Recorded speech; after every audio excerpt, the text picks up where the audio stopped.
to start off by summarizing the conversation we had last night and its importance. I wasn't there for some The of it, by the way. conversation started by me raging because I died once um, by a by a really cheeky and very unpredictable, unsuspecting, ratty long-range full pump, and I lost 80K because of that. Millie respirator, Santa bag, and 68K and $100 bills. It's about 75K. Technically, more like, yeah. And then I lost another 75K right after that to connected to NA1. So within about a 5-minute time span, I lost 150K. Yes, the first one was technically my fault, but I ran. So I was far enough away where it should have done probably the damage of in between what a full pump does and a half pump. And I think I'm just so used to using plague masks that Wait, I just did you have a gas? it felt weird. What? Did you have a gas mask on? No, I had a respirator, like I said. Oh, well, that explains it. Listen. I walked right, was at, to my knowledge, the distance that should have been a half pump in damage. If I was wearing a plate. So maybe like a 2/3 pump with a respirator. I pressed W once. So I was running to the right, I got shot from the left to the right, and I pressed W once, instantly died. Which caused me to walk into the shots, I didn't even hold down W. I just walked up once. And boom, all gone. That's my fault, but it's just okay, look. I have about 5K hours in Bucktown. Also, I was thinking this morning, I did the math. I would say I have around 12 to 13, somewhere between 12 and 13,000 hours clan leading with Deathwatch. That I am counting that, so Deathwatch, I'm counting before it was called Deathwatch, so when it was originally founded in Bunktown as MM, exactly, I think pretty close to 4 years ago from now. So I'm counting this as a 4-year-old clan.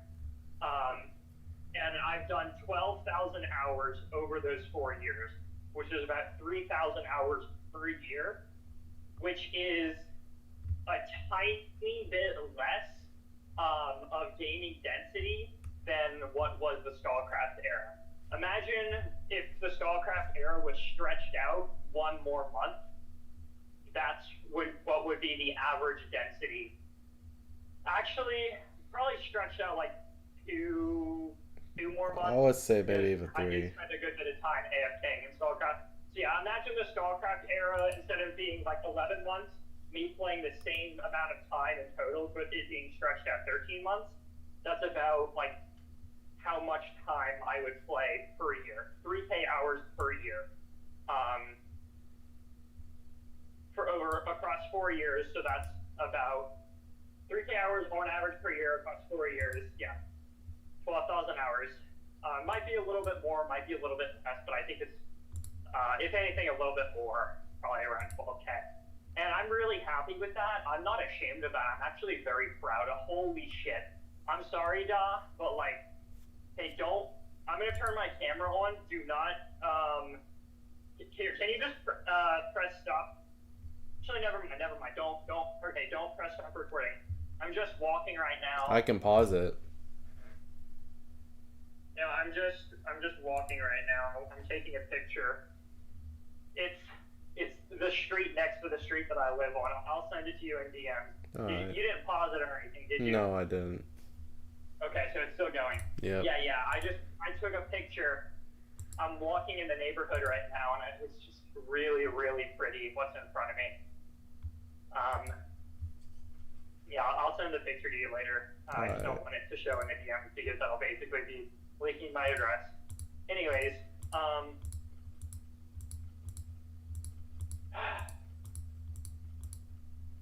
last night we talked about my passion as a clan leader, why I take it so seriously, why we win so much, because we care. When I say we, I mean Deathwatch as a whole, but mainly me. When I say we, I'm mainly referring to me, but I'm also referring to Deathwatch as a whole. I feel like I make up a huge part of what is the we in this we. And when I say we, I mean the reason why. There are multiple reasons why we are consistently the most powerful clan in Bunktown. I think it's because we care the most compared to everyone else. And that passion is mainly derived from me. I'm a very competitive person, and Bunktown is very personal to me. I take a lot of pride in Bunktown. I have a lot of roots in history. Deathwatch was founded in Bunktown. Due to that and other things, like Particles, we have to pause. I have to be right back real quick.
Oh, I'm back.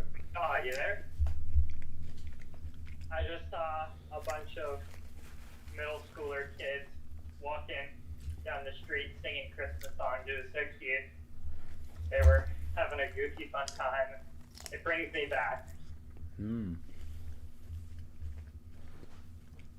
So, yeah, I think part of why I care so much and take it so seriously now more than ever before is because we've invested so much into Bunktown, and I feel like I want to continue to invest in.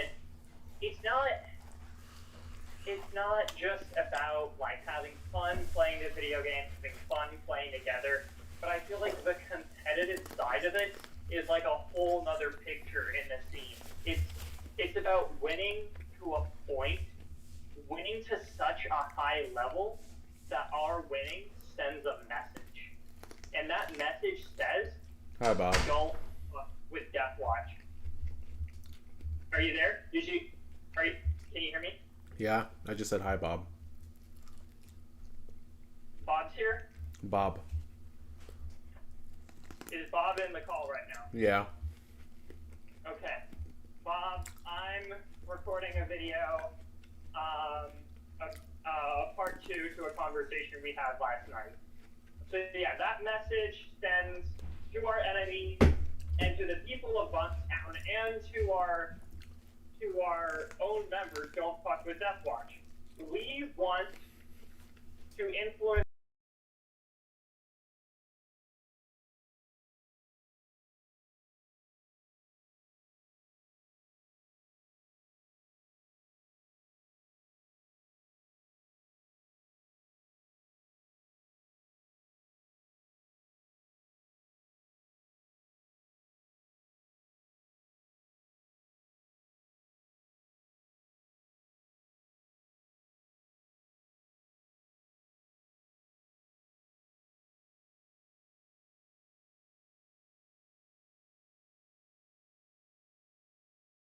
player base does age as the game ages. Anyways, I think rooting out all forms of toxicity is one, boring, because what that means, like I was saying last night, making the game to my standards in terms of culture and community, making the game to my standards as of what my standards were 2.5 or so years ago, is killing the game.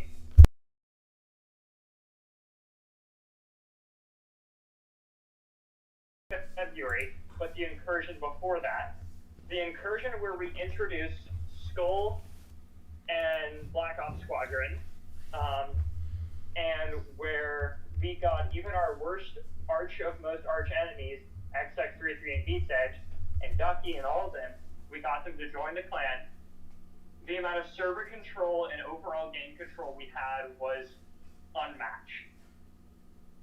Over half of the entire player base that is endgame Bungtown player base was in our clan. We had all the best PvPers except maybe like 4.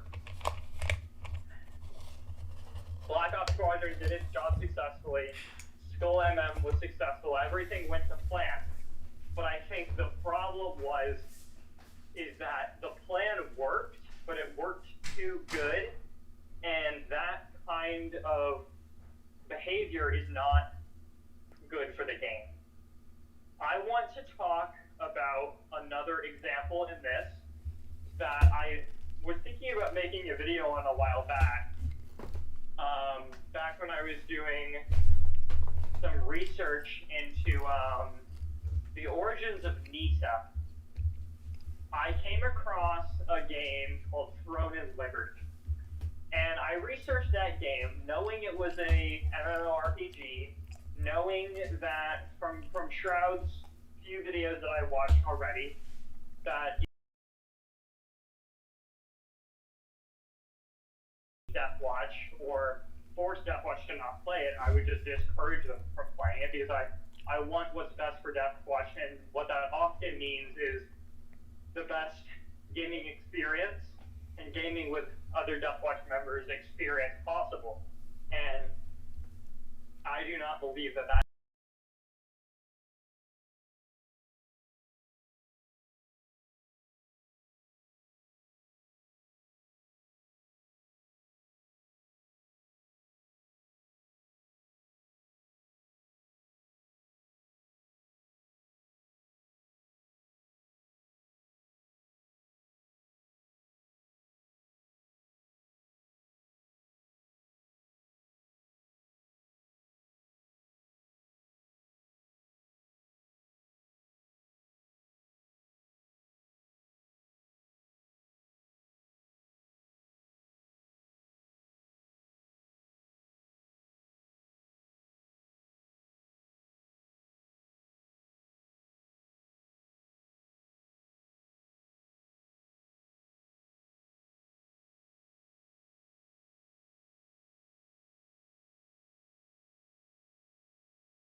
I mean, MMOs, I think they're built for clans, though, in my opinion. I mean, that's pretty much the whole thing of it. MMOs, it is built for clans. But, yeah, I mean, and we are a clan. yeah, but MMOs also have that element that you don't like. Yeah, one of the many elements I don't like. I think the core factor is that pretty much in every game, so we're a competitive clan. We like to have a good community, arguably have the best community of people. That's the number one most important thing, right? Have the best community. But then right after that, close second is the number one in terms of competitive edge in the game in PvP. And that is extremely important because we're a competitive gaming clan. However, having those two things at the same time is arguably impossible. I am a generally controlling person, and I am content and okay with the level of controlling that I am. I think that the level of controlling that I am is a good balance between not being too controlling, but being controlling enough to keep Deathwatch safe and happy space where people can be competitive gamers with other members of Death Watch and still feel like they're included and treated well. I think that in the past I have been too controlling. Even before I started gaming, even before Death Watch, I had tendencies of being controlling in the friend groups I had in real life before I gamed on computer and before, I played any MMOs, like before I started on Dreadnought, even started on Bunktown, I was the leader of all the friend groups I was in. I was controlling. If I didn't like someone, I was very inclusive, and I did try to get everyone to get along. But if people wanted to play a game, if let's say the people in the group we wanted to play in the Nerf hobby that we were part of, if they wanted to play one game mode, but I wanted to play a different game mode, sometimes I might let them vote on it, and hey, we can play this other game mode. But oftentimes, I would be like, no, I'm the leader. We're playing this game mode because it's what I want. And that's a problem. I think I've done a very good job of bridging away from that kind of mindset. I think the level of controlling that I am now is just enough to maintain security and a positive experience for the members of Death Watch, but to not be too controlling where it invades privacy excessively, and it overall just gives a sort of run corruption feeling of the members towards me. What do you think about the way I'm leading Death Watch as a community and Death Watch Bunktown in terms of how controlling I am and the balance between dictatorship and democracy? How do you think I'm doing with that? I think I'm doing a good job. I mean, in the past, I did have a couple of questions about how you led, but recently it's been pretty good, I have to say.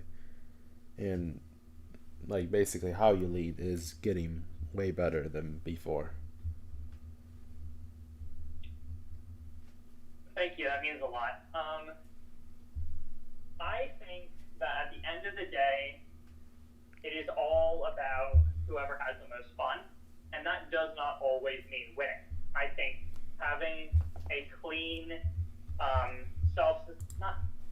self-sustaining isn't the word. I mean, self-sustainingness is important, but I think the word clean is the word I want to use in terms of community. That comes first, winning comes second. And I think with that sort of ideology and mindset, you have the most fun, you have the best community. Because like I've said many, many times, these MMO games are numbers games, right? If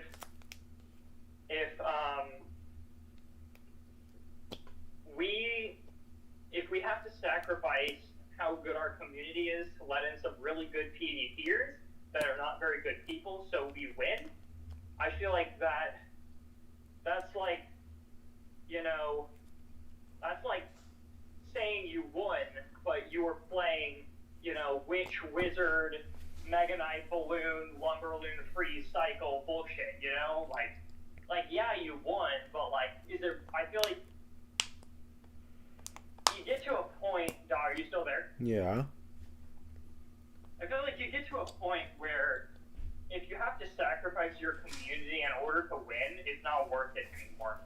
You lose overall by having less fun because you sacrifice the dignity and cleanliness of your community in order to win the video game.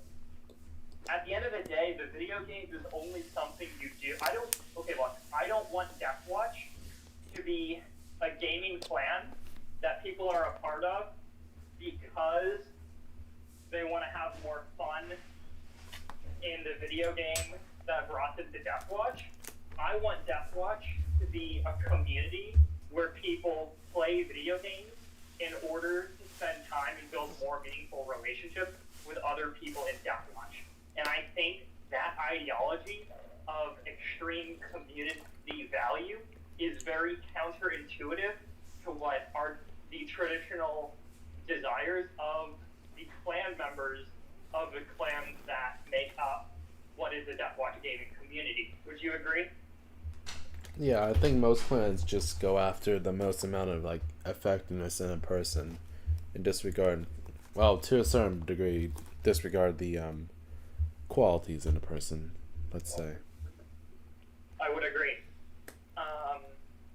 Sorry if this podcast is going to be quite ranty. That's just how it is. I've never really done a video like this, so I would like to do a lot of catch-up. There is a lot that I'm not going over in this conversation, but I think that it's important for the viewers of this to get a good descriptor, a good grasp on the kind of point of view that me and you have and how far Death Watch has come. So, yeah. Back to Throne and Liberty. The number one clan in Throne and Liberty is a 280-man giant guild alliance that goes from server to server and completely controls the game. A lot of people, a lot of more casual players, which, believe it or not, I'm siding with them on this argument. A lot of more casual players have complained about, hey, I don't like that this 200-man super guild filled with pro-level PvPers that, I've said this once and I'll say it again, the leader of this guild, it starts with an R. I forgot the name of it. If I heard it, I'd be able to pin it instantly. But the owner of this guild is a multi-million-dollar guitar player that pays his members to quit their jobs and play the game full time. And what that creates is such a serious gaming environment. And I feel like it's like when corporations are let into the capitalist America with zero federal mandates, and you have companies like Walmart that completely take over all competition and can lower their prices to such a degree where it drives out all other businesses because the customers don't want to buy more expensive things when Walmart sells them for cheaper, so it drives out all other competition, and Walmart has a monopoly. Federal mandates, from what I remember, federal mandates had to be implemented from preventing Walmart from completely having a monopoly on what is the current day idea of a grocery store. Who knows? They might have probably branched into more other stores, such as like maybe convenience stores. Those kind of stores, or Home Depot. Who knows? We need federal mandates, and I think that can compare to Throne and Liberty. It's not right that you have casual MMORPG players that are in the same environment. Maybe they want to join, a 30-man guild. Guilds in Throne and Liberty are 70 people, which is way too fucking much. Like, obviously.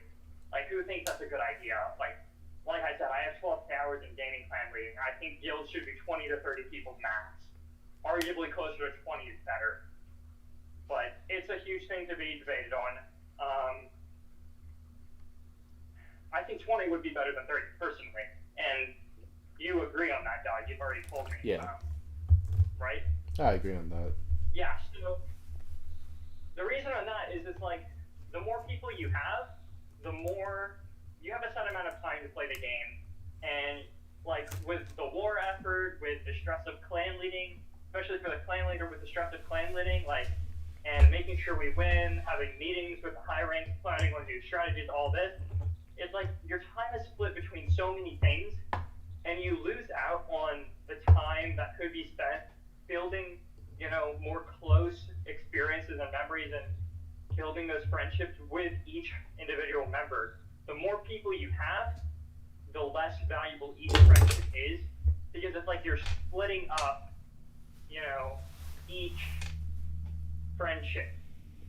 So it's like the saying of, if friends are like coins, I'd rather have 4 quarters on 100 pennies, really, really stick in this example. Like, I'm on a call with Prime Deathwatch Stallcraft. We have 45 people in VC. We're in a 30-man clan war, or like Hive 2, Hive 1, Deathwatch 2, Deathwatch 1. That was a 60 versus 60 clan war. We had like 45 people having meaningful, connective friendships with each person on VC. That's not how it works. Same thing with Dreadnought. When we would get on the Coalition Discord, and you have like 20 Death Watch members, 15 HL members, like 10, what was it, Astro bullshit fucking retard members. Like, it's too hectic, and I just think that experience is inferior to a smaller group experience. I think you can have meaningful relationships, in smaller groups like Bunktown. That's the beauty of Bunktown, right? You can have that MMO open world RPG clan-leading experience, but still have those connected, meaningful relationships because it's not too many people, due to the beauty of how small the game is. As of now, Deathwatch has 20 active members. 20, that's it. And honestly, the most that are online on a VC at a time are like 5 to 10. You don't have VCs of more than 10 people in Deathwatch Bunktown, like, ever. And I love that. Your wars in Bunktown are at most like 10 versus 10 or like 10 versus 15. You don't have bigger wars than that. Can you hear me? Yeah. Okay. So I think that's just really important to say. Also, Throne and Liberty is extremely pay to win. I'm sure it's flooded with RMT. I haven't even begun to research the cheating in the game. I don't even want to think about that. The point is, it's so hard to create a truly premium best of the best experience in the format that is an MMO compared to a format that is Delta Force. A small player, squad-based amount of player extraction shooter. If Delta Force just had the ability to have like 20v20 or 30v30, what is in this case their size for their Battlefield game mode, 32v32, which is a more modernized version of what was previously Battlefield, to my knowledge. And I think 32 is too much, but I don't know. You play Delta Force like, regular with, different groups of friends. We have 12 people online in Deathwatch playing Delta Force. You have 4 different VCs, each of 3 people doing the extraction game mode. We get together twice per week to do a 20v20 clan war. Like, that sounds fun because you have a balance between both. And that's something I liked about StarCraft that I think StarCraft kind of did well, kind of didn't. It's like Clan Wars was not. The thing is with StarCraft, like, at any point in time, Nisa could hop on with 20 members and go completely control Yenov and gatekeep Yenov. That is wrong. Same with Throne and Liberty. Those 280-man guilds, or the extremely organized and strong PvPers and cheating guild that Nisa was, going into Yenov or Backwater, like, they had. Do you remember when they would go post a mission to Backwater? They would have people that would hunt for artifacts, and then they would have people in combat suits camping the spawn zone. So everyone that went to Backwater was just fucked, instantly from spawning in. You remember that? I kind of remember that. That was in the early days of Backwater. That's a problem. Having these giant mega alliances just completely monopolize the most contended areas that are often the most difficult and most contested because they have the highest rates of progression, whether that's in terms of XP, farming, rare items, all that. That's what Backwater was. The same thing that Nisa did in Backwater, whatever this mega guild is, with the multi-million-dollar guitar player as their leader, they do that to all servers of Throne and Liberty, completely uncontested. No one's been able to, fight them to stand a chance, to my knowledge, to beat them. And that's a problem. That is a issue that the game does need to fix. It's fine if you want to have that kind of experience for the people that want that experience in, servers. Like, let's look at Rust, for example. You have, like, Vital Main, which is what fucking, like, OT goes on. has their giant like 50v50 or 30v30 like clan wars. Those servers are built for that. But then Rust also has servers where it's like, the most you can get into a group of people in your team is 4 or 5, and I think that's great to separate those experiences, because it's truly frustrating for the everyday MMORPG open world gamer to play with a group of 5 of their friends, and then they get crushed by a guild of 70. It doesn't matter how good you are. Like, even if you have a chance against a group of 70, I don't want to fight a group of 70 if it's me, you, Bob, and Gawain, Like, I just don't want to do that. And so many games don't separate those experiences from each other, and that's like Dogtown doesn't have that. Okay. Dogtown kind of has that. That's It does issue, have right? that. Like, yeah, Prime MM, we did that. We killed the game. We basically merged everything we could. Like, okay, to be honest, like, I tried making, like, bad people good, and I it's like, the whole thing of, like, bringing everyone into one clan, starting a civil war on that clan, and having Black Ops Squadron to fight off the bad, it's like, sure, it takes some good people, or some bad people when it turns them good, but over 90% of the time, those bad people that quote-unquote turned good and followed your social good rules while you were in your clan, they just revert. You see that. I know you agree with that, right? Yeah. I mean, people who join us and be quote unquote good is because we have the rules to be in place that they need to join to follow. Yeah, they join because they're scared. If they don't join, they're going to get spawn camped with V-guns by Black Ops Squadron, and they're not going to be able to play the game. But the second that we get bored and we leave and they're free roaming, they're going to go back to scamming. They're going to go back to cheating. They're going to go back to being a racist. There is a group, there is a realistic group of, like, people that actually, are forced to join because of our power, and they actually do become better. If I had to guess, that group of people would be about 5% of the people. Maybe 5 to 10%. So out of every 10 people, at the most, one person actually becomes good. And at that point, it's like, stop doing the dev's job for them, This is not your job.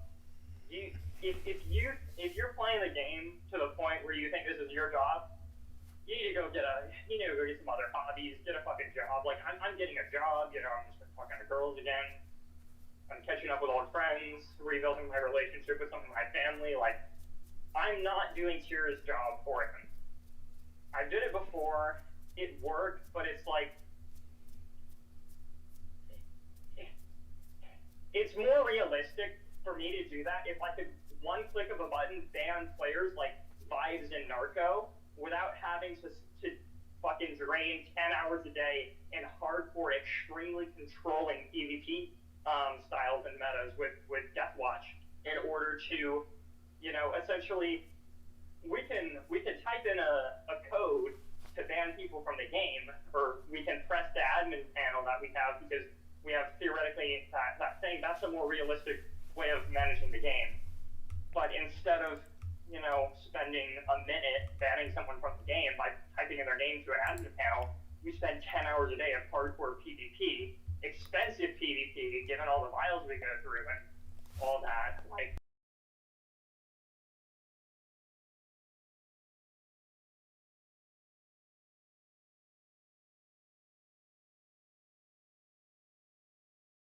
even want to fight this war anymore.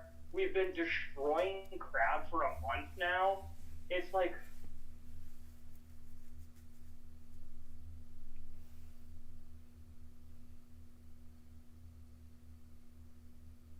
I mean, never get enough, There's a part of me that wants to say they're all idiots, they're all extremely delusional freaks that, think that, like, they're the good guys. And I think that's true, 100%, except the fact that I don't care what they think.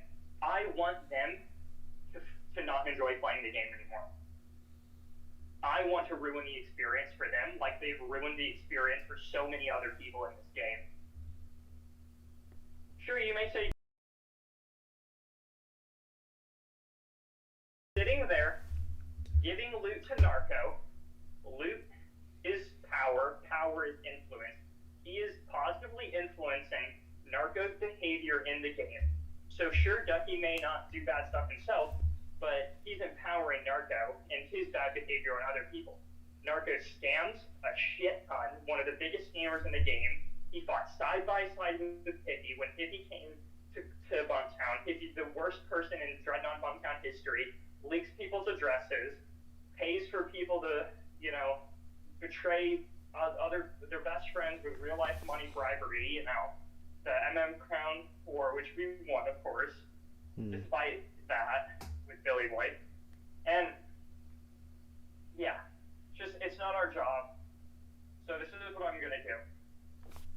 I'm making a change to Deathwatch Bunktown. Oh. I, for a week now, have already sort of realized I don't need to be sacrificing this amount of time and emotional capacity and passion in order to have Deathwatch having a generally substantial enough battle win rate to win the game. Sorry, I'm giving a very long, elongated summary of last night, and I'm kind of jumbling ideas together. But basically, we were talking about last night about how do we want to have a more sustainable playstyle of Bunktown where we don't hardcore PvP in the war effort against Crab and general PTBs, which is I want to say again, I would say we have maybe 20 active PTBs in the game, 1/3 of which are the members of Crab Clan, being Sleepy XX33, Traps, Narco, Ducky, Newbie, and one other guy, I think. And DS, yeah. And it's we can spend, 60, I can grind hardcore, and we can also grind a little bit more. I go a lot further than anyone else does because I take it so seriously and I care so much. But we can spend, a ton of time playing the game to maintain that extremely unsustainable in terms of how much we're playing the game at 90% battle win rate. And again, what makes it a battle win rate is KD ratio, loot profited, and server control during and at the end of the battle. Who's still there? I think that makes up who wins a battle. And generally, as of now, I would say we have about an 85% battle win rate. We could push harder and grind harder to get that battle win rate to go up. But it's another part of that is we want the bad people in the game to quit. Because one, in our eyes, that makes the community a better place, which I think it does, but it takes so much power and work in order to make that happen realistically, and we've only been able to do that in Bunktown because of how small the game is. The larger the community, the larger the amount of people that are quote-unquote players that are ineligible for Deathwatch's, in my opinion, low social rules, low social standard rules, or not low, but not asking too much in terms of social rules, in terms of general socializing in the world, but definitely too much to ask for given the platform is Bunktown and Discord. It being online and it being a browser game of an age group that is lower than 18 in general, and younger. So yeah, I think that's part of the huge problem. We can have that 90% win rate, and sure, we have driven out people in the game, DS quit for a week or two.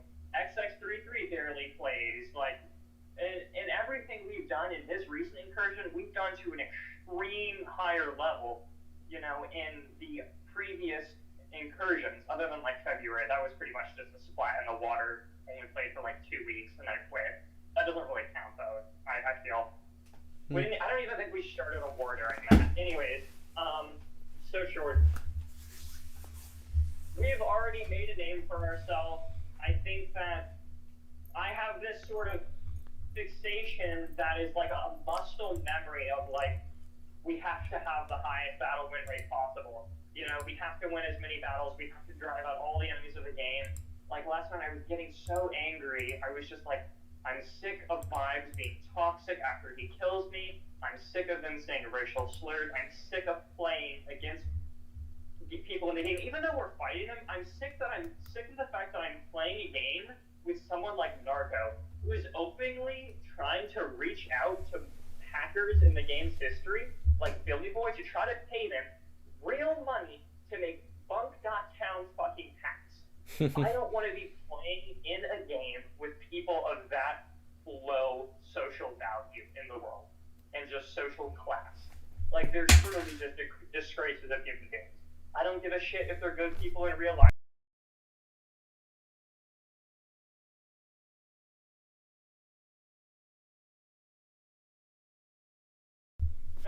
It sickens me. And it's like, it's, like I said last night, it's hardcore burnout, you know? I grind, I want to kill off all the enemies. I want to come to the game, you know? There's a part of me that wants to come to the game, assert my dominance, and assert Deathwatch's dominance, and kill off all the bad people, and then quit again. But, like Alpha and Bot and y'all said last night, they're only here because we're here. If we weren't here, they wouldn't be here. Yeah. Sure, if we hard quit, they might still play again for a few days, but they're probably going to quit after that. And it's like, everything we're doing, we've already done so many times before. Completely killing off 90% of the PTV player base. Like, we've already done that. That was shown in Prime, Prime and that. We don't need to do it again. But it's like there's a part of me that still wants to, because it's like, I feel like that's what we do in Bunktown, you know? And I think it might be time for a change. That night, I asked them to vote, you know? Do we want to play Bunktown for 3 more weeks with a hardcore, you know, Delta Force comes out in 3 weeks. I said last night, I still am holding, as of now, I want to quit Bunktown when Delta Force comes out, fully focused on Delta Force. And honestly, like you said, Doc, my emotions change. And this is the hardest part of these conversations. It's a video game that is supposed to trigger emotional, you know, happiness and value in building friendships, value in getting kills in the game, dopamine. It's so much of this is not built around facts, science, and logic. It's built around human emotion, right? Mm-hmm. Building memories with your friends, PvP dominance, all those things. It's about human emotion. I want to talk about Bot. You want to talk about Bot? Yes, Bot. Okay. He's extremely loyal to Bunktown. He loves Bunktown deeply. He says it's his favorite game he's ever played. He's had the most fun playing that game. And he said the longest he's ever quit Bunktown for at a time was 2 weeks. I believe him on that, and I think that there's... Look, like I said last night, if we quit and some of us still play, what I'm worried is going to happen is Crab is still going to be there, and Crab is going to be... So if I quit, after a week of me quitting, the clan is going to lose only about 75% of its PvP. I strongly think that's going to happen, and I strongly predict that, and I'm very, very sure that I'm right in this prediction. I think a lot of people can stand by me. Would you agree? I mean, yeah. Okay, so what I'm worried is that Crab, the fire is not going to be a symbol of dominance over the game, but it's going to be a target on our members' faces. That's still stay in the game, you know? Yeah. We're not going to we're going to have 1/4 of the power that we regularly have, and then the people that still wear the fire in game are not going to be wearing the fire anymore because it makes them a target. That's what has always happened in Montana. People remove the fire when I leave. And that makes me really sad. Like, it's really, really sad. I want people to be able to wear the fire because the fire represents something more than just a gaming plan. It represents hope in the sense that we have a chance at being a good community and a competitive PvP entity. No other emoji or no other clan has represented that the way we have in any incursion we've been in. I mean, okay, maybe you could argue HL, but to be honest, I think I'm doing a better job than Marco is in terms of clan leading and the balance between good community and competitive PvP clans. I don't like HL. I think a lot of people can agree with that. Anyways, we don't need to go digging down that rabbit hole. We all know why that's the case. We all know what has gone on with it and what is still going on with them, the problems and the issues that they're ignoring and causing. Anyways, back to last night, we took a vote. Do we want to do this hardcore dominating, 90% battle win rate, and quit in 3 weeks? Or do we want to play less and have more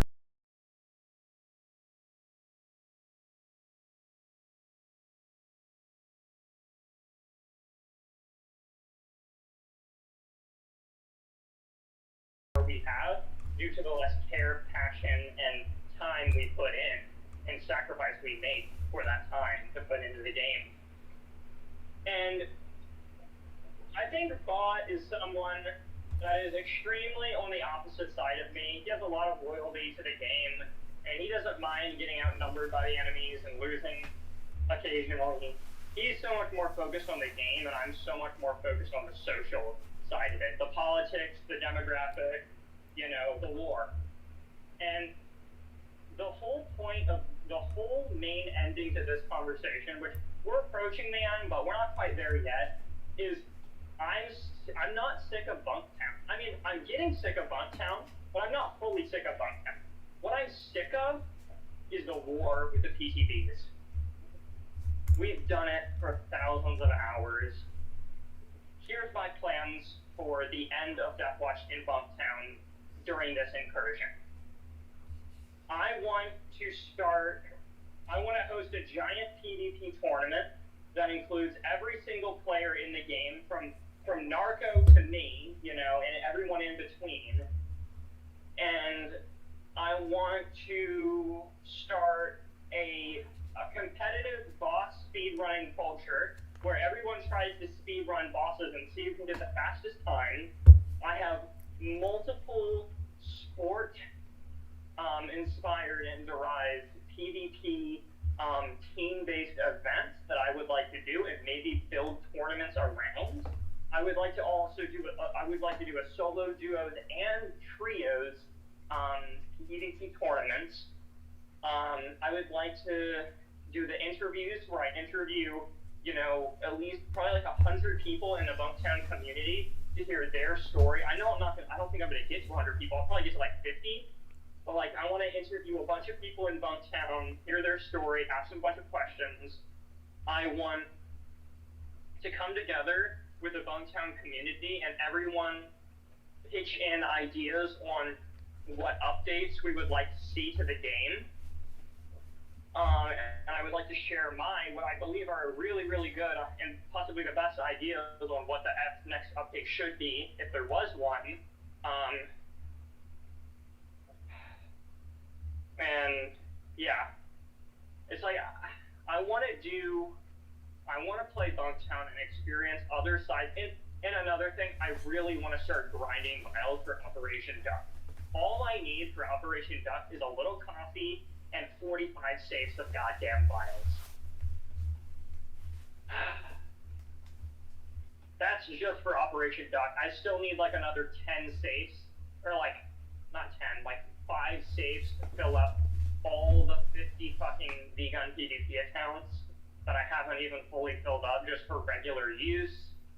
All of my PvP accounts are like either filled with loot, or dead, or logged with virus. All 100 of them, or okay, probably like 90 of them are. I still have to spend like an hour and a half going through all of them today. Also, I'm sick of farming casino. I think I'm going to completely stop farming casino. I don't see a point in that anymore. Staying around. I don't see myself ever really caring to hit that 180 mil goal, and I'm happy with either me, Alf, or Bot being number 1. As long as one of the 3 of us is number 1, I'm happy. And if someone, like deadass, if Vibes tries to push, I think me and Bot can, without a doubt, come to an agreement to merge. Yeah. To have a 60 mil account, just to prevent, someone outside of Deathwatch from having that number 1 slot. Because that is another huge aspect of PvP dominance. So I'm getting a lot off track here. We took a vote. I don't even remember what votes ended up being. You can remind me. I'm pretty sure it was like chill. Do we want to have this hardcore dominant PvP 90% battle win rate for the next 3 weeks, and then quit when Delta Force comes out? Or do we want to play a little bit here, a little bit there of both Delta Force and Bunktown when Delta Force comes out, and maintain maybe a 60% battle win rate and play for 3 more months, instead of 3 weeks? And I strongly encourage, I believe that we will have more fun if we hardcore Bunktown 3 weeks and then hard quit and then hardcore Delta Force. And I have a lot of experience and reason to back up why I think that is the most fun option going forward for Deathwatch. Dizzy voted with me. I voted my vote, and you were deafened. I don't remember what Alpha and Bot voted. I want to make a brief few points on my side of the argument. I think you have more fun when you win, and you win more when you focus on 1 game at a time rather than 2. Also, I'm getting burnt out on Bunktown, and I guarantee that I will be more than burnt out on Bunktown in general by the end of 2 weeks and 5 days from now, which is when Delta Force comes out. I think you were the same. What is your vote, Dom, on this?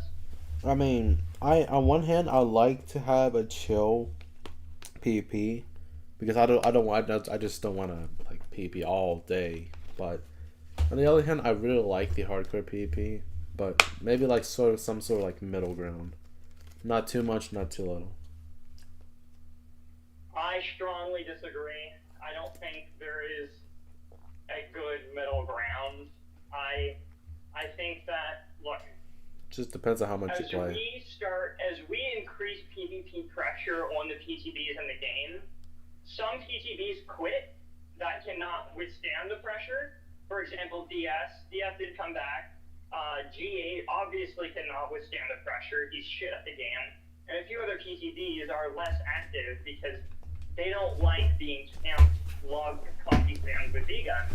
So they quit. And that's what we want, but we don't want it too much. There's a part of me, like the angry, fed up bullshit, I want to quit side of me that I had last night, that whole anger burst that triggered this whole conversation, which I think these really emotional, angry events for me are good sometimes because they trigger these conversations of, reality checks with the clan to make sure everyone is on the same page or happy to the highest level, or a relatively high level at least. But I also think that if there's a huge problem that people will bring it to me, and if they don't, and they quit the clan without bringing it to me, then I don't want them to decline anyways, so problem solved either way. But yeah, people do a pretty damn good job of like, internal and external information officers for getting me, this clan member broke this rule, this clan member is a spy, blah, blah, blah. clan members like voluntarily like doing those things. It really helps with the security. We have not even really had to assign specific like what would be the equivalent of like CIA or FBI internal agents in Bonetown, which we did do in Dreadnought. We did not really use other than I think once maybe, but it's like that's another thing. Like I feel like we can use social manipulation and like faking names and like we could be winning this war with by working smarter rather than harder as of now. But as of now, we're working hard, you know, in terms of just hardcore beatdown PvP. Yeah. And I think that's part of the fun, but I think it's unsustainable. I want to experience it now, and I want to experience it for one more week, and then I'm done. My idea, as of last night, was I want to continue this hardcore PvP war effort until Monday of next week. When Monday of next week hits, I would like to begin what is a end of the Deathwatch incursion event timeline. You know, boss speed runs, sports derived PvP events, PvP tournaments at casino, other general events, interview videos, crazy high amounts of duck farming, and then the getting together over the video about update ideas and highlighting my update ideas specifically in the video. I want to engage in that after this week. But at the same time, there's a part of me that's like, I just want to start on that now. Like, I think just a huge part of it is my pride for this clan and my high standards for this clan's win rate and dominance in PvP and the social aspect of it. I say sometimes I don't care what the enemies think, but I want the enemies to be scared of this clan. I want the enemies to quit the game and enjoy the game less.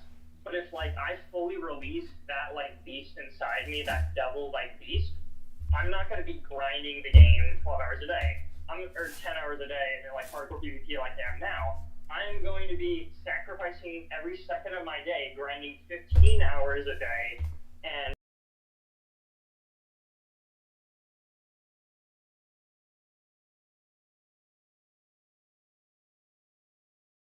I don't when think you that's do a good that, idea.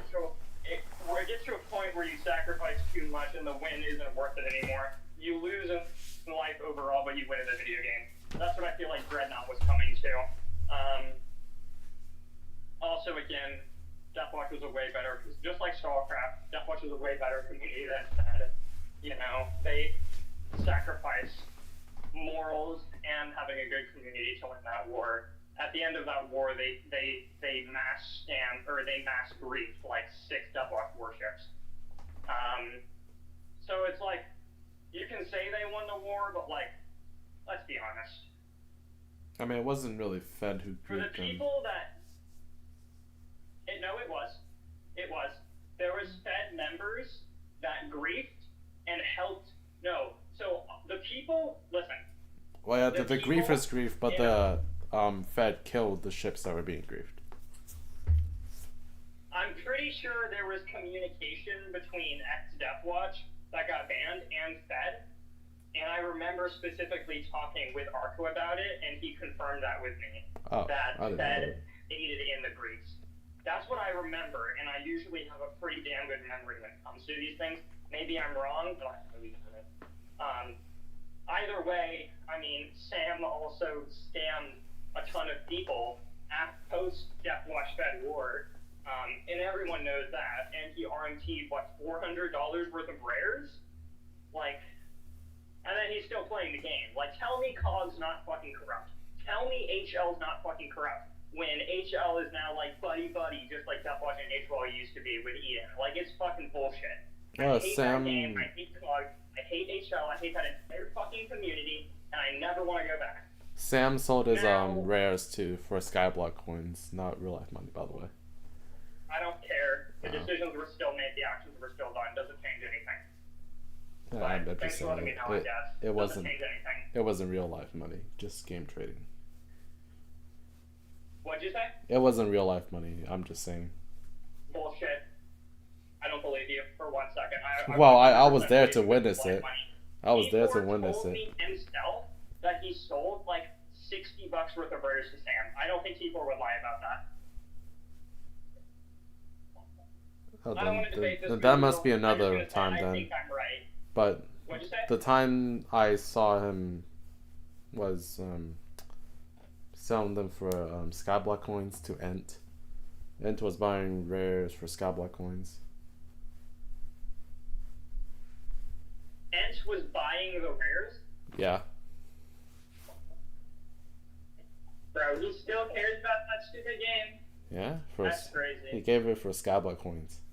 Yeah, he probably has like 150 legacies. Probably like a whole college tuition worth of RMT loot. It's ridiculous. I mean, good for him, I guess, but I don't give a shit. It's all just a whole fuck fest of corruption, that game. Anyways, what do you think in terms of Deathwatch for the future of Deathwatch? There's a part of me that wants to do the 1 week hardcore PvP, then focus on, then, you know, set the war aside and do that maybe a third of the time we play the game rather than like 90%, and focus on more events, more fun activities, productive thing. Still, you know, keep crab on their toes and PvP them a little bit, but as we take away PvP pressure, they will take away PvP pressure, I think. What I'm worried about is the overlap of like, okay, we start pulling back our chokehold on the game, but then it takes them to start pulling back their chokehold. So, you know, they're going to have to try to contest us when we were at our highest point in this incursion, which was, you know, yesterday or 2 days ago.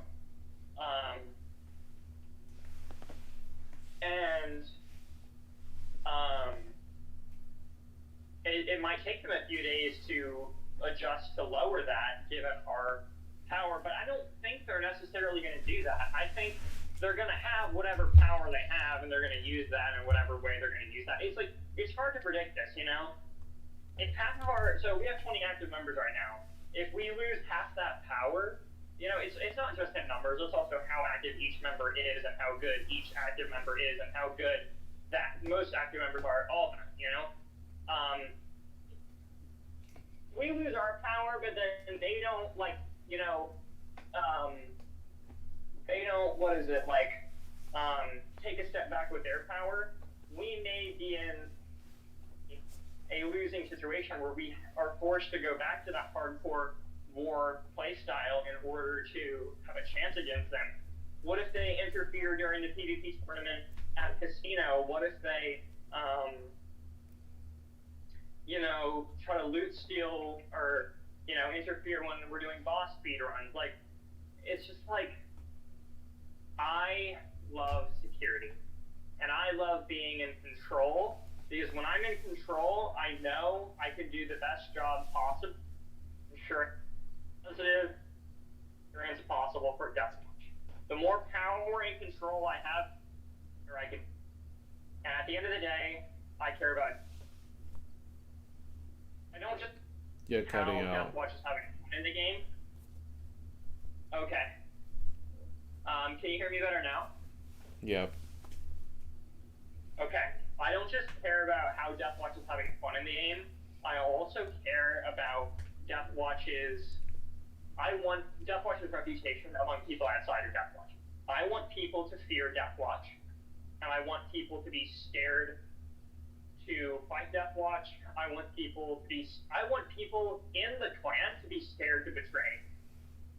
That will keep people in check. That will keep the people that are in the clan, not because they care and value about Deathwatch's morals, not because they don't actually think that skimming's bad or racism is bad. They don't actually share these important social morals.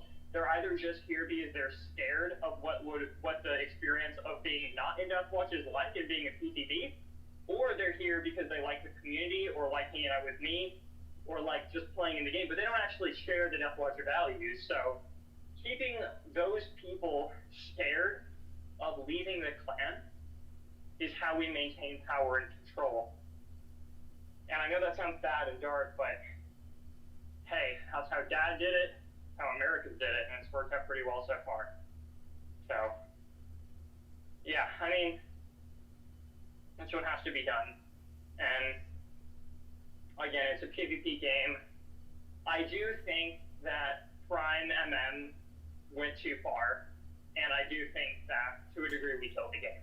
We merged everyone into one clan, and then a lot of the clan went inactive because, let's face it, Skull MM is fun for like a week. Then everyone gets bored and wants raw PvP again. And there's very little of that when Black Ops Squadron is as powerful as it was. And Black Ops Squadron was already handling the threat just fine themselves, you know? And I think that also applies to me, you know? When I've wiped out the PTBs, I have less reason to play the game because remember, it's all social for me, right? The whole point of Buntown, like I love playing the game, but it's like the main thing that drives me and my passion and my sacrifice to devote so much time and energy to it is the social side of it. So I've done a lot of talking. What do you think what do you think the rest of the this Death Watch incursion in Buntown should look like, Doc? Well, for me, what I would have liked to see is just like take it back, just like chill out before like Delta Force comes out. Maybe some hardcore PvP here and there, but most of the time just like have fun. Okay. Do you understand that with that idea, I worry that we will be overrun and overpowered by PTBs? And I think that maybe there is an in-between. The realistic actual amount we should be fearful of is in between what you think as, oh, it'll be fine, you know, let's just chill out, and the extreme, like, you know, always play it safe, always play it extra careful, clan leading set that I have, like, you know, always, you know, think about the fact of, like, it's better to have not enough enemies than too many enemies, you know, and always be in power and controlled by a lot, you know. What do you think about that? I mean, that's basically what I said. I'm running out of energy to keep track of where this conversation's going, bro. I'm thirsty. It's been an hour, almost an hour and a half. I don't think anybody's gonna watch all of this. Well, I'm not asking for everyone to listen. I don't even want people to watch it. I want it to be like a co-listen thing. Yeah. For the people that do care and want to watch it, and I think there are some people in the clan that will. There's definitely a few people that will listen to the whole thing. I think it'll truly be a rewarding experience for them. So, I don't know. I think, like I said before, this is. Where did my earbud go? 1 second.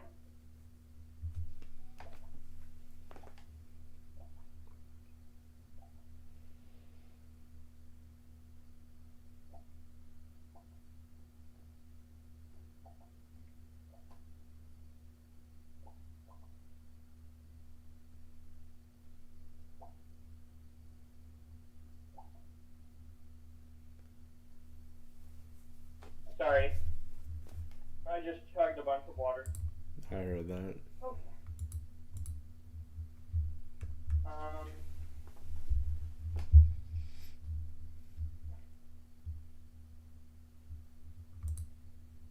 I think a lot of people in the clan, I think the vast majority of the clan shares your opinion and idea and mindset on let's take a chill pill,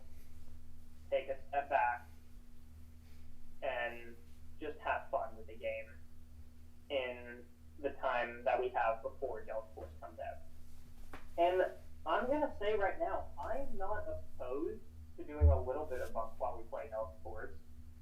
I think it's unlikely that I'll want to stay playing bunks when Elf Force comes out, but it's possible.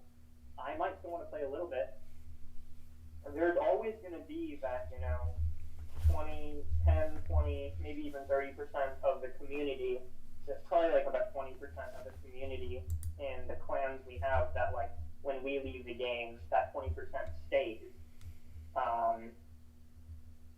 I think often like 50% stays in the beginning, and then after a week, 10% leaves. After 2 or 3 weeks, 10% more leaves, and then you're left with probably like about 20% of the clan still actively playing the game. Maybe it's more like 30. I don't know.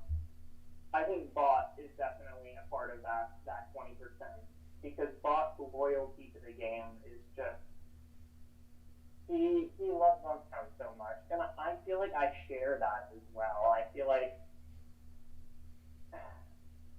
I don't know. The thing is, like, what he has in Bunktown, I have in so many games, and I feel like he only really has that in Bunktown.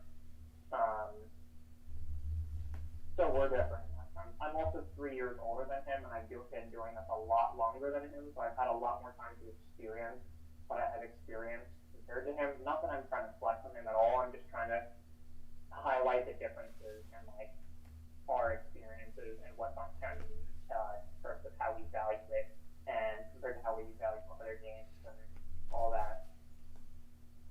But yeah, no, at the end of the day, the amount I'm playing right now is completely unsustainable. Can you hear me? Yeah. The amount I'm playing is completely unsustainable. I want to decrease the amount I'm putting into this war effort in the next few days. I mean, let's look at today. I have not logged on bunks once at all today, and today's almost over. It's almost 5 o'clock for me. It's 8 o'clock for you. I'm going to go ahead and say it. I'm done casino more. I don't see myself spending 16 mil. Like again, money, I don't give a shit about the leaderboard, right? I only care about the leaderboard as long as one of Deathwatch is at number 1. And I am not worried that Bot or Alpha is going to be overtaken, and I don't think I'm going to be spending 16 mil in cash anytime soon. Like, I'll probably spend like maybe 50K a day on average on like V-Guns and Vials. I don't even need to buy that many more V-Guns. I need 175 V-Guns in total for Operation Duck. I have about 100 right now, so I need to buy 75 more in total. Yes, I do lose more V-Guns than I gain in PvP generally, but I gain a lot more, of everything else. Like, I profit in every item other than coffee, vials, and V-Guns. I lose those more on average. And I can buy shit tons of V-Guns, and I can easily farm shit tons of coffee, and I can uneasily farm shit tons of vials, but I'll still just grind my ass. Like, what I wanted to do today is I just wanted to take a step away from the war effort and just think about how I felt about this whole situation and what's best for Deathwatch and the rest of our Bunktown incursion. And I just wanted to farm vials, and I wanted to refill kits, because, like I said, I have like 90 kits I need to refill. So, you think it's a good idea to take a step back? Yes. Do you think in the process of taking a step back, we should engage more in the, what I believe to be end of bunk, celebration, recreational activities, such as boss speedruns, videos talking about updates from the community, bringing ideas together, and then highlighting my ideas specifically, and then,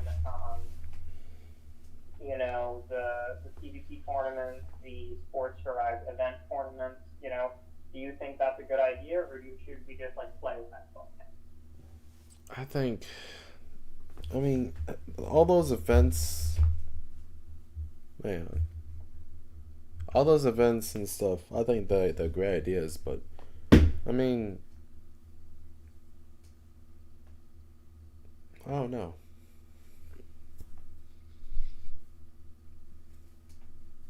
want to go ahead and say what I think. I came to Bunktown to execute those ideas, and no matter when Delport comes out, I do not want to leave Bunktown until I complete those ideas. Those are ideas that I wanted to do years ago, and I got burnt out on Bunktown before I could complete them. I think that the biggest strength as a clan leader, and I was saying this last night, the biggest strength I have as a clan leader and the biggest weakness I have. Do you want to finish that sentence for me? What is the biggest strength that I have that is also my biggest weakness? It's that the clan revolves around you. No, it's not. Really? It's that I care too much. Oh. I mean, I feel like the other one is also valid.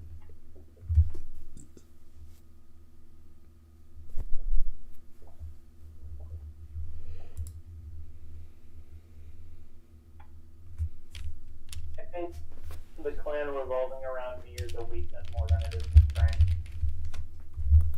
Because the clan revolving around me, what that means is, let's say I want to take a step away from the game, I'm less active, and because of that, the clan is less active. Let's say I quit, over half the clan is going to quit, and we're going to lose our power. The fire emoji is no longer going to be a symbol of #1 dominance and pride, similar to like the USA is in the real world. Like I was making that comparison last night, it's going to be a target.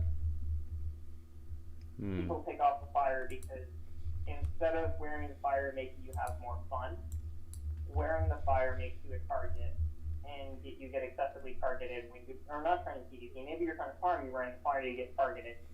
So you take off the fire, you have a different name, you're essentially hiding. And I just really, really dislike thinking about that and the idea of that. You're too scared to wear the symbol of pride that is Deathwatch and what Deathwatch represents, because you're overpowered by the bad people in the community. And there's a part of me that doesn't want to leave Deathwatch Bunktown because I still want to provide a good experience to those people that want to stay. And that's going to be hard to do because right now, like the PTBs, Crab Clan, they're keeping us on our toes. Like, if we dial it back, they might not dial it back, and they may not be unified, but overall, we may not be #1 anymore in terms of game control and dominance. It may not be Crab, because again, Crab is like 1/3 of particles core enemies of Deathwatch. Yeah? We're going over the same things again that have already been gone through. You're right. I yap a lot. Wow, that is so hard to notice.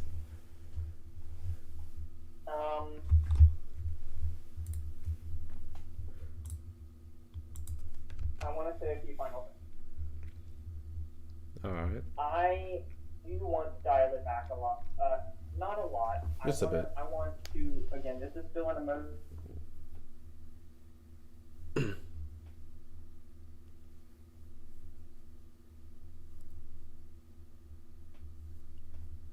Things we talked about are based off of emotion, so I want to feel it out. Overall, I think it's just really going to leave a sick feeling in my stomach, dialing it back, because what that looks like is decreasing PvP pressure and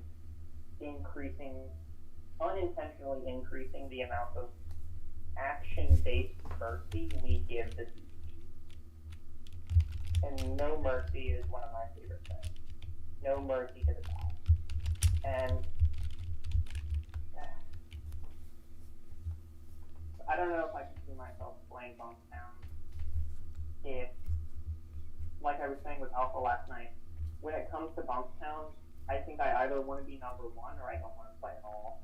And if us decreasing power to focus on more chill and fun Bunktown activities like the ones I described in my end of bunk, this Deathwatch encouraging bunk kind of plan of fun activities, if decreasing pressure to focus on those activities means that we're no longer #1, then I'm gonna want to either re-increase pressure to take that number one slot back, or I'm gonna want to quit.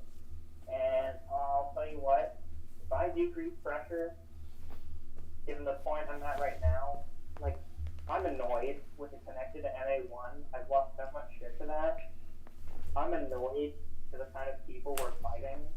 It truly makes me have. It's one of those things, it's like, what I was about to say is it makes me have less fun fighting the enemies that we have. But then again, I feel like if we didn't have the enemies we have, the amount of purpose there would be for me to play this game would be significantly decreased. It wouldn't barely even exist. Yeah. I don't know if I'd go as far as say that, but I think that, again, the social side of the game is why I play it. I think that, I don't know. I really don't know. I think this is a very, very dense subject of conversation that runs really deep in Deathwatch history and runs deep with me, and I think there might not be a guaranteed way to know what the future is. I don't even know what question we're asking. Like, are we asking the question of what's best for Deathwatch for the rest of this incursion? I think that's the question. Alright, because I think you're ranting a lot. I get you're getting sick of this conversation. Do you think that's the question we're asking? What's best for Deathwatch for the rest of this incursion, and when we're going to end the incursion? I mean, yeah, that's based. I think that's like the only question, in my opinion. Okay, so both of those, right? Yeah. Well, two questions in one.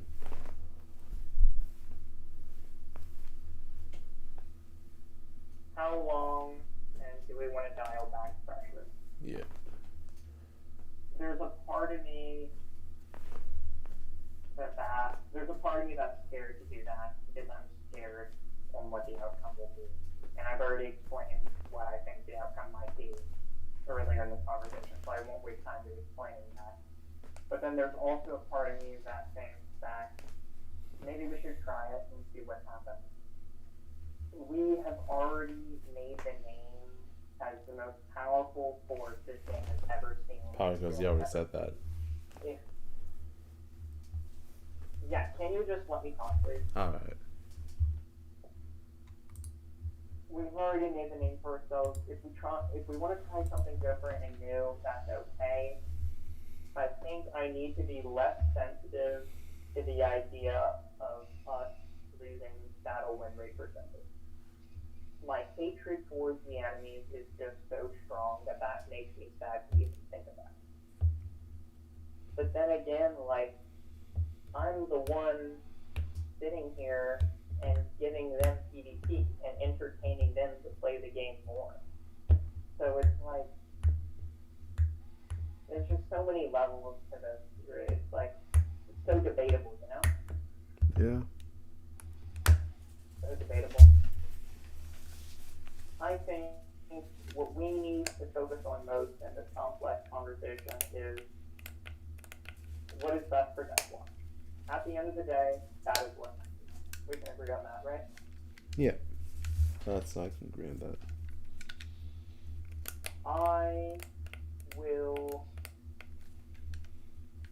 What I'll probably do is think a little bit more about this on my own tonight, and I'll make an announcement tonight that is a very brief conclusion to this whole entire conversation, and that announcement will include what the future of this incursion of Deathwatch Hometown will be.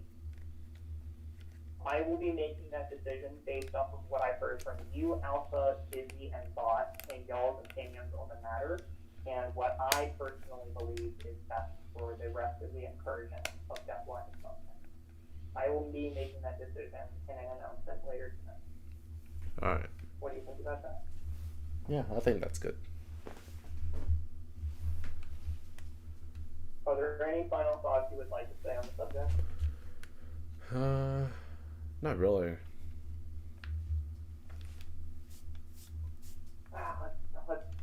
take a deep breath and think for a second. Damn, that was a long one. I almost fell asleep. I can keep that.